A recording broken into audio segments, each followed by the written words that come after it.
Hello family, welcome to my channel. ఈరోజు నేను మీతో బ్రెడ్ పిజ్జా రెసిపీ చూపిస్తాను. చాలా సింపుల్గా అయిపోతుంది. మీకు పిజ్జా తినాలనిపించినప్పుడల్లా ఇలాంటి బ్రెడ్ పిజ్జా చేసుకోండి. చాలా టేస్టీగా ఉంటుంది అండ్ చాలా సింపుల్గా కూడా అయిపోతుంది.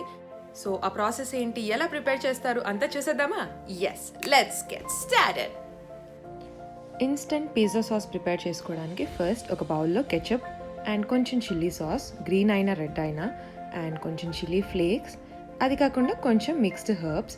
ఒకవేళ మిక్స్డ్ హర్బ్స్ లేకపోతే ఆర్గానో కూడా వేసుకోవచ్చు. ఇదంతా మిక్స్ చేసేసుకుంటున్నాను ఫస్ట్.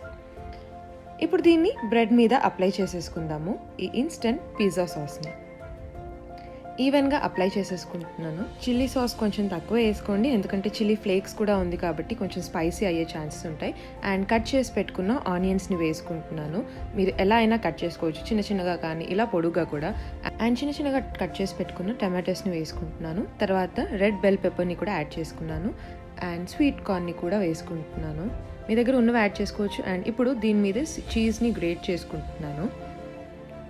ఇందులో ఏ చీజ్ అయినా యాడ్ చేసుకోవచ్చు, మొజరెల్లా కావచ్చు, ఏదైనా. ఇప్పుడు దీని మీద నుంచి లైట్గా ఒరిగానో అండ్ మళ్ళీ చిల్లీ ఫ్లేక్స్ని యాడ్ చేస్తున్నాను మీద నుంచి. ఇప్పుడు బటర్ని వేసుకొని బటర్ని ఒకసారి ప్యాన్ మీద స్ప్రెడ్ చేసి ఇప్పటి వరకు చేసి పెట్టుకున్న బ్రెడ్ పిజ్జాని ఇందులో పెట్టేసుకొని 5 minutes వరకు లో టు మీడియం ఫ్లేమ్లో కుక్ చేసుకోవాలి. చీజ్ అంతా మెల్ట్ అయ్యే వరకు కుక్ చేసుకున్నాం కదా. చూడ్డానికి చాలా చాలా కలర్ఫుల్గా ఉంది అండ్ తినడానికి కూడా అలాగే ఉంటుంది. సో ఇది ఫస్ట్ అయితే 2 pieces లాగా కట్ చేసేసుకుంటున్నాను. వావ్, క్రస్ట్ చాలా క్రిస్పీగా అండ్ మీద కలర్ఫుల్గా ఈ వెజీస్ అండ్ చీజ్ చాలా బాగుంది. అండ్ దీన్ని కెచప్తో అండ్ ఈవినింగ్ స్నాక్ లాగా కొన్ని ఫ్రెంచ్ ఫ్రైస్తో సర్వ్ చేసుకోండి, చాలా బాగుంటుంది. చూసారు కదా, చాలా చాలా సింపుల్గా అయిపోతుంది ఈ బ్రెడ్ పిజ్జా.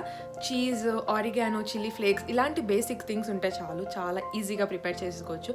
అండ్ టేస్ట్ పిజ్జాకి తక్కువ ఏమి ఉండదు, చాలా బాగుంటుంది. మీరు కూడా తప్పకుండా ట్రై చేయండి. అండ్ ఎలా ఉంది అనేది నాకు కమెంట్ సెక్షన్లో కమెంట్ చేసి చెప్పండి. ఒకవేళ మీకు ఈ రెసిపీ నచ్చితే ఏం చేయాలో తెలుసు కదా. Yes, like, share, comment and ఇంపార్టెంట్గా సబ్స్క్రైబ్ చేయాలి. సబ్స్క్రైబ్ చేస్తే నేను ఎప్పుడు వీడియోస్ పెట్టినా మీరు చూసేయచ్చు. అండ్ అదే కాకుండా దాని పక్కన ఉన్న బెల్ ఐకాన్ని కూడా క్లిక్ చేయండి. అప్పుడే నేను ఎప్పుడు వీడియోస్ పెట్టినా ఆ నోటిఫికేషన్స్ అనేవి మీకు వచ్చేస్తాయి. సో ఫస్ట్ మీరే చూడొచ్చు. ఇలాంటి రెసిపీస్తో మీ ముందుకు వచ్చేస్తాను. అప్పటి వరకు బాయ్.